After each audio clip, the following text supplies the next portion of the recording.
wabarakatuh. Alhamdulillah. Alhamdulillahilladzi qad wafaqa lil ilmi khaira khalqihi walituqa. Hatta nahas qulubuhum linahwihi famin adimi sya'nihi lam tahwihi. Fa usribat ma'na dhamiri risani fa uribat filhani bil alhani.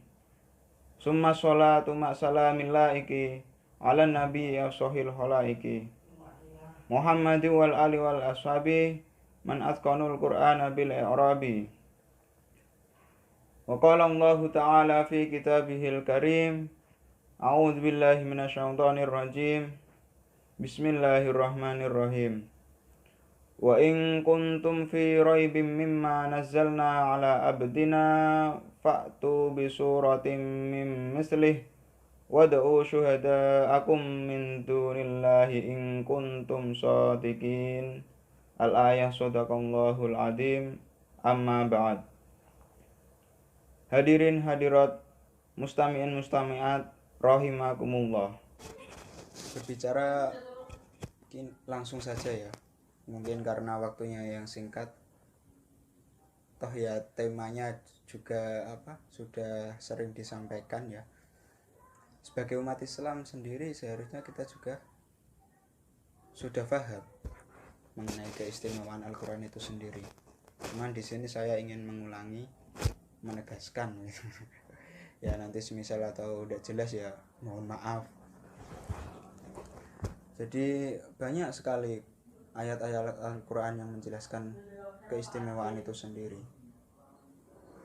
Salah satunya di dalam Al-Qur'an, bahasanya yang ada di dalam Al-Qur'an itu menurut sastra Arab pada saat itu sangat tinggi, masyhur. Sehingga kaum kafir Quraisy itu sampai membuat menyewa orang penyair untuk menandingi bahasa dari Al-Qur'an itu tersebut. Salah satunya yang ahli syair pada saat itu Walid.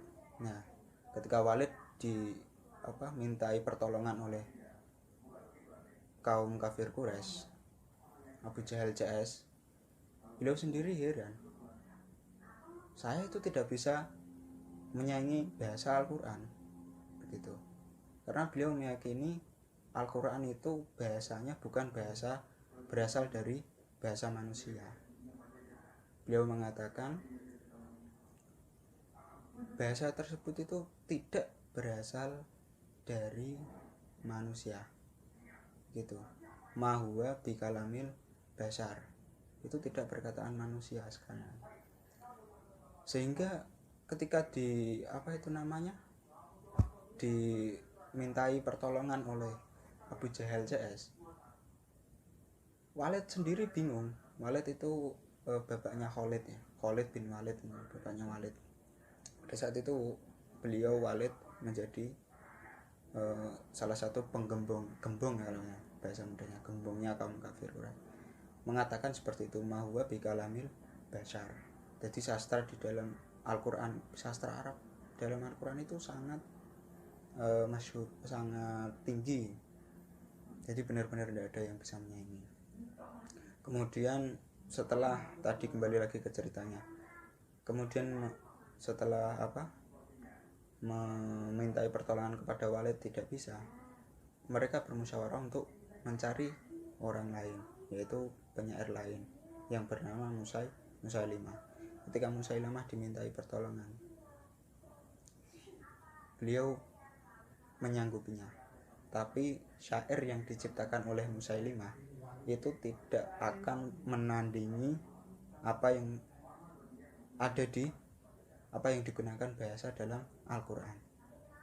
Ketika dimintai, seperti contoh pada saat itu dimintai dimintai untuk menandingi surat Al-Fil, sama-sama gajah. Nah ini beliau yang Musailimah tadi juga membuat syair Al-Fil, syair ya, bukan ayat ya. Al-Fil, mal fil, wa ma adraka mal fil, gitu. Jadi beliau Musailimah juga membuat syair, artinya ada tapi tidak mengandung makna begitu, cuman syair-syair biasa. Sedangkan Al-Quran kan berbeda. Ar-Rahman 'allamal Qur'an khalaqal insan 'allamahul bayan. Akhirannya sama tapi mengandung makna, dan di situ banyak sekali kandungan yang sangat mungkin luas sekali. Akal manusia terkadang ada mengandung hikayat. Di Al-Quran ada yang mengandung cerita, ada yang mengandung sindiran bagi orang kafir. Itu juga menyindirnya juga pakai bahasa Arab, pakai ayat. Jadi firman Al-Quran bahasa Al-Quran itu benar-benar sangat tinggi begitu ya. Ini juga menjadi salah satu mukjizat yang diturunkan kepada Nabi Muhammad SAW, salah satu mukjizat terbesarnya. Kenapa bisa demikian? Ya karena itu tadi, salah satunya bahasanya itu indah sekali, tidak ada yang mampu menyanyi. Sampai-sampai Allah sendiri menantang orang kafir untuk menandinginya. Qul fa'tu bi suratim mim misli. Coba deh kalau bisa datangkan, buatlah. Kalian bisa enggak membuat surat mim misli seperti Al-Quran bahasanya? Nyatanya kaum kafir Quraisy tidak bisa. Ini yang sangat unik, sangat agung dari Al-Quran, salah satunya bahasanya sendiri. Kemudian di dalam Al-Quran membuat percontohan membuat pikiran manusia itu senantiasa dituntut untuk berpikir.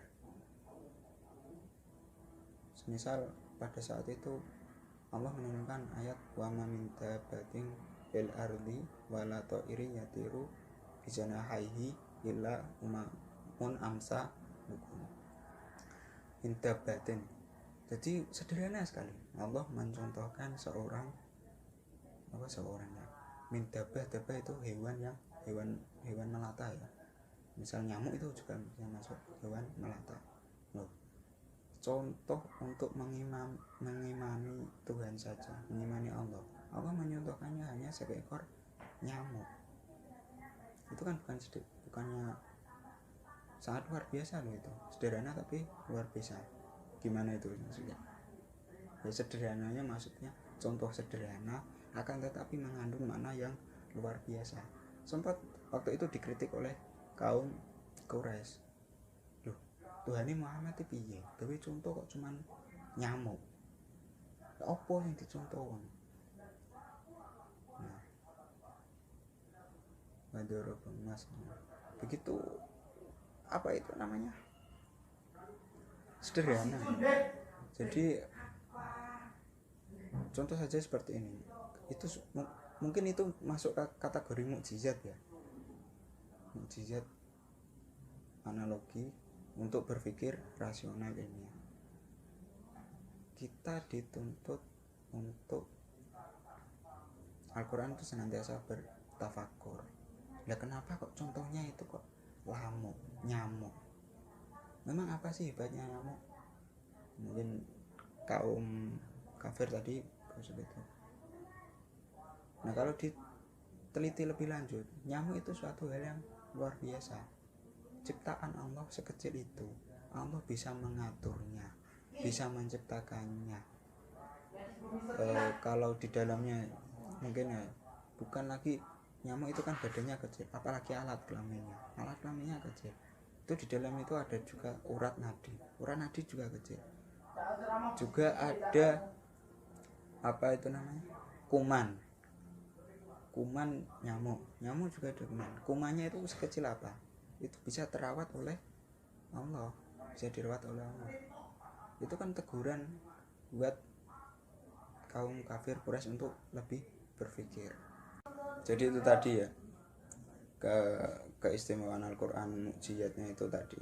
Kenapa Al-Quran bisa dikatakan mukjizat? Salah satunya membuat umat Nabi Muhammad itu senantiasa berpikir gitu.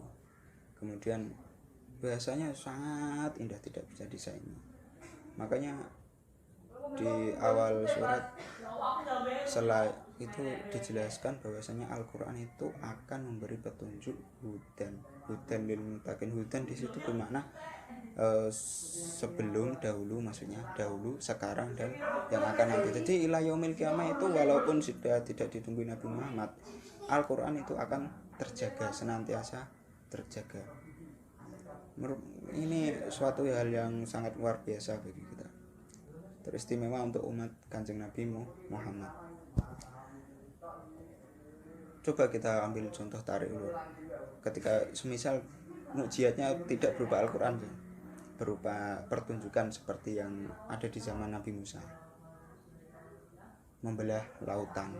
Nah, itu bisa, mukjizat itu bersifat mungkin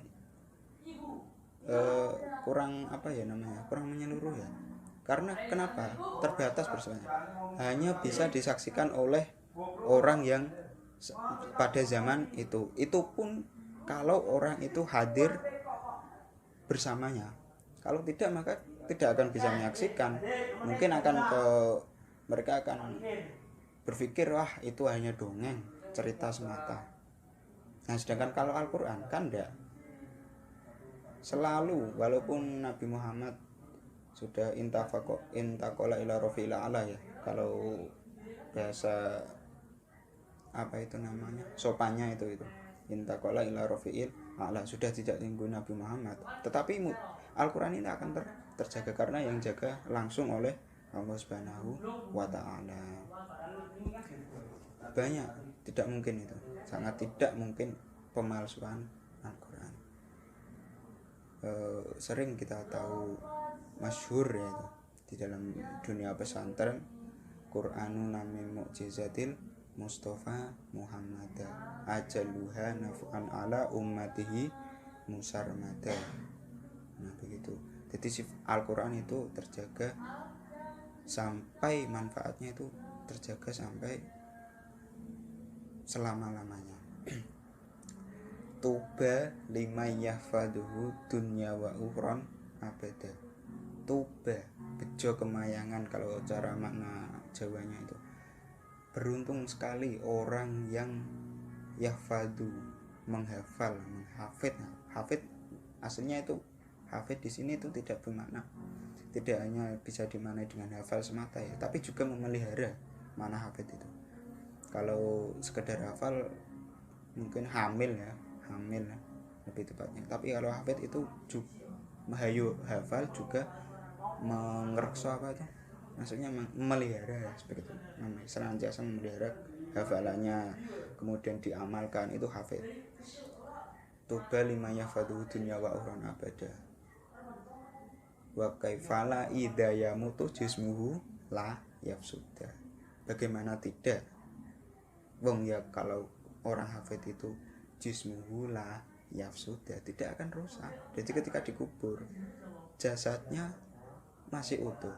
Makanya enggak heran kalau kita sering menemukan jasad saat ada semisal kemarin di daerah sini, di pembangunan jalan tol sini itu kan, di Ngalian itu kan salah satunya menerobos proyeknya, itu menerobos pemakaman dan akhirnya digusur. Nah, maka kalau ketika dibuka itu banyak jasad yang utuh, kila. Tapi insya Allah itu ya juga, saya tidak heran, kita sebagai umat Islam juga tidak heran kalau misal ada jasad yang utuh, karena salah satunya itu tadi, karena hafidul Quran. Ya mungkin cukup hanya itu yang sahabat kami sampaikan. Segala kekurangan kami mohon maaf sebesar-besarnya. Walafu minkum. Wassalamualaikum warahmatullahi wabarakatuh.